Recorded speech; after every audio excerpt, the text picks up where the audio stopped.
Hey, what's up? It's TJ here, and today we're going to walk through the basics of photography. One of the things that I hear all the time from my students, and also from people who just comment online and ask me questions about my photography gear and what I'm doing to get the particular shots that I get. A lot of it is asking, what camera do I use? What lens do I have? Why do your images look so clean? Why don't my images come out like that? We all know that gear matters, and I'm not going to lie to you and say that it does not matter. But honestly, you can get amazing images even if you're using something like an M50 or something even less than this. There's a ton of great cameras out there, and even at cheaper prices you can get some great images. So the difference is learning the basics of photography, getting out of automatic mode and getting into manual mode, and understanding what's happening with your camera in certain scenarios. So when you see yourself have a bad image or the image is not coming out like you want it to, knowing what's happening and knowing why it's happening becomes super important. So today I want to run through the basics, and I want to show you how you can get amazing images no matter what camera is in your hand. As a photographer, it's so important for you to learn manual mode. It's the most important thing. You have to learn how to master your tool. If you have a camera, you need to know as much about that camera as possible. So in order to use the elements that we're going to talk about, you have to be in manual mode. The first thing we're going to talk about is exposure. Exposure is basically how bright or how dark an image is. Ideally, the goal for every image is to get an evenly exposed image. That means not too bright, not too dark. You can tell if your image is evenly exposed by the light meter that shows up on your camera. This is typically shown as -3, -2, -1, 0, +1, 2, 3, if I can count. Anything above 0 is overexposed. Anything below 0 is underexposed. You want to be somewhere right in the middle. Now that completely depends on your preference and your style of imaging. Some people like to be 2 stops over. Some people like to be 2 stops under, or 1 stop over, 1 stop under. It just depends on your style of photography, but typically you want to be evenly exposed, so in post you can do whatever you want with that image. Having a good exposure is going to allow you to do whatever you want in post. So the next thing I want you to do is make sure that you are shooting raw images. Most cameras are capable of taking JPEG images and also raw images. You want to make sure you are taking raw images, so in post you can do all the edits that you want to do. Think of it as buying store-bought cookies versus making your own cookies at home. Store-bought cookies have all the ingredients in there already. All you have to do is put it in the oven. Those are JPEG images. And if you make homemade cookies, you are putting all the ingredients together yourself. That's what a raw image is. It ultimately tastes better too. So now that we know what exposure is, let's talk about how to change your exposure, how to make an image brighter or darker, and what elements allow you to do that. Each of these elements that we talk about will affect 2 things when you adjust them. The first element would be ISO or ISO. Depending on who you are, you say it differently. ISO is your camera's sensitivity to light.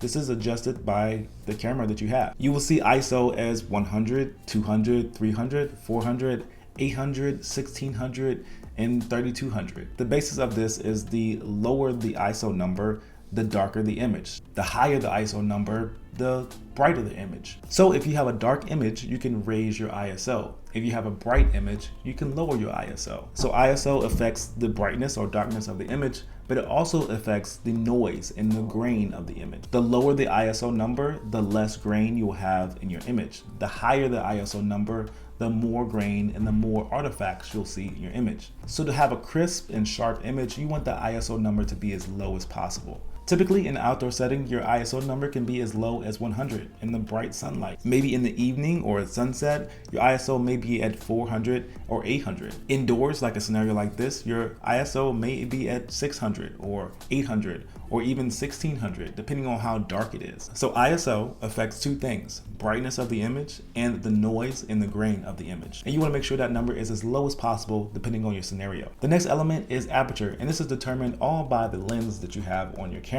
Aperture is measured in f-stops. You may even see an f number on your lens. This can be f1.2, f2.8, f3.5 or f5.6. Sometimes you'll see even a variable aperture where it will say 3.5 to 5.6. So every lens has an opening, and this opening is called an iris. That iris opening is determined by the f number on your lens. Now the confusing part is that the smaller the number, the larger the opening and the more light that comes into your camera. The larger the number, the smaller the opening and the less light that comes in your camera. So at f2.8, you're getting more light into your camera. At f16, you're getting less light into your camera. Not only does aperture affect the light that comes into your camera, it also affects the depth of field. And depth of field is nothing but a fancy way to say what's in focus or how much is in focus. At f2.8, you're gonna get more light, less in focus, or less depth of field. At f16, you're gonna get less light, but more in focus, and also more depth of field. Aperture is more of an artistic field, but there can be scenarios where you have multiple subjects or multiple things that you want to be in focus. And in those scenarios where you have like a group of people, it may require you to have a larger f-stop number. So when I'm shooting groups, I may be at f4 or f6. And also when I'm shooting portraits and I want more detail, my f number may be higher at f6 or f8 to make sure I capture all the detail and more of my subject is in focus. So if you want a blurry background, that f number needs to be lower, like 2.8 or 1.8. And if you want everything in focus, you want to make sure that f number is higher at 16 or 8 or even 22. And typically with lenses, you'll pay more to have a lower f-stop number. So if you pay a lot of money, you can get more light into your camera and also get that blurry background. The last element we're going to talk about is shutter speed. You can think of your shutter speed as capturing motion, and a shutter speed is just like a door opening and closing every time you take an image. Shutter speed is measured in time, so how long that door is open before it is closed. You'll see that number as a second, or 1/10 of a second, or 1/8 of a second, or 1/60th of a second, or even 100th of a second, and all the way up to 1,000th of a second. So at 1 second, that door is actually opened for 1 complete second. At 100th of a second, that door is opened and closed within 100th of a second, which is super fast. Having your shutter at 1/8 of a second is going to allow for more light into your camera, and having your shutter at 100th of a second is going to allow for less light into your camera. The faster the shutter, the less light. The slower the shutter, more light. So not only does shutter speed affect light, it also affects motion blur. That's the second thing. Motion blur is basically how sharp an image is. How well does your camera capture moving objects? A fast moving object requires a higher shutter speed. So 1/200th of a second or 1/1000th of a second. The faster the moving object, the faster your shutter speed needs to be. Now a still object, someone who is posing for your picture, doesn't need that fast of a shutter speed. But you also want to make sure your image doesn't have any motion blur, unless you are doing it for artistic reasons. So when you have an adult posing for a picture, you can have your shutter speed at 1/100th of a second. But when you have a kid posing for a picture, they may be moving around a lot. So you might want to have your shutter speed at 1/300th of a second. And if you're shooting action or sporting events, you want to crank that shutter speed up to 1,000th of a second or even higher. So typically when you're outside in the sun, you can have that shutter speed really fast at 1,000th of a second. But when you're indoors and there's not a lot of light, you may need to have that shutter speed at 1/80th of a second. So keep in mind when you're adjusting your shutter speed, it affects those two things. It affects the light and it also affects the motion blur. The faster the shutter speed, the sharper the image. The slower the shutter speed, the more motion blur you may have. Motion blur can even come from you just incidentally moving the camera without knowing and not holding it still, or even your hand shaking just a little bit. So now that we know all of the elements of photography, let's recap a little bit. ISO affects two things, the brightness of the image and the noise in the image. Aperture also affects light, but also affects the depth of field. Shutter speed is another thing that affects the light, but it also affects the motion blur. So how should you adjust these settings? Typically, this is how I like to do it. The first thing I do is I look at my scene and I set my ISO. Depending on if I'm indoors or outdoors, I will set my ISO accordingly. If I'm indoors, it's typically about 400 or higher.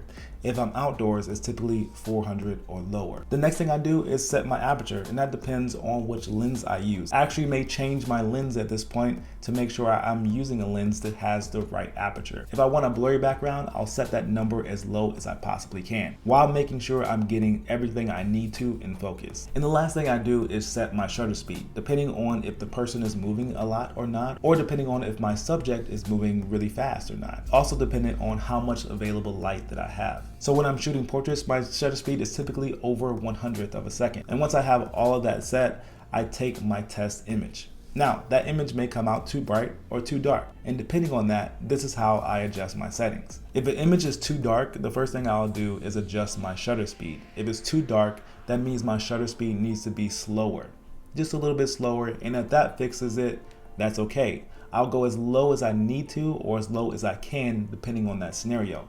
The next thing I'll do is lower my aperture a little bit more. If I'm not at my widest aperture, I'll make sure I open my iris up a little bit more. And the last thing I will touch is my ISO. And the reason for that is because I don't want a lot of noise. Now, what I'll do is I'll bring that ISO number up until I get enough light in there that I can get an evenly exposed image. Now, if the image is too bright, I'll do the exact opposite. The first thing I'll adjust is make sure that my ISO number is as low as possible. If it's too bright, it means that I don't need to adjust the camera's sensitivity to the light. The next thing I'll change is my shutter speed. That means my shutter speed can go a little bit faster. So if I'm at 1/100th of a second, I'll crank it up to 1,000th of a second or 1/250th of a second. And then the last thing I'll adjust is the aperture. Now, if it's too bright, that means my iris is too wide open and I can close that down just a little bit. Now that you know all the elements of photography, getting good images are going to be so much easier because you're going to know what's happening with your camera. You're going to know why your images are too bright or too dark.